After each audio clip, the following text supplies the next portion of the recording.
Sosok Karlina, istri Ivan Sugianto tetap bungkam meski suami dipenjara dan rekening diblokir. Istri Ivan Sugianto, pengusaha asal Surabaya kini turut disorot imbas kasusnya menyuruh S, siswa SMA bersujud sambil menggonggong.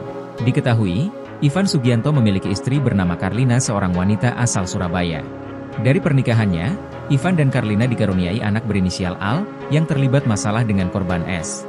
Semua yang berhubungan dengan Ivan Sugianto dikulik habis. Kali ini giliran sosok sang istri yang dikulik, sayangnya media sosial sang istri sudah ditutup. Tidak banyak yang bisa digali dari media sosialnya itu, setelah sang suami mendekam di penjara gegara paksa siswa SMA Gloria menggonggong dan sujud. Namun disebut-sebut juga seorang pengusaha.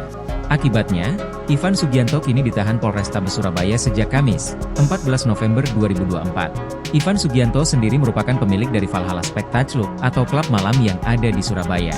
PPATK blokir rekening Ivan Sugianto. Rekening Ban Ivan Sugianto pun kini juga diblokir oleh Pusat Pelaporan dan Analisis Transaksi Keuangan, PPATK. Selain rekening pribadi Ivan, PPATK juga memblokir beberapa rekening yang terafiliasi dengan klub Valhalla Spectacular Surabaya, tempat hiburan malam di Surabaya yang disebut-sebut milik Ivan Sugianto. PPATK menyelidiki dugaan pencucian uang dan aliran transaksi mencurigakan lainnya pada rekening-rekening tersebut.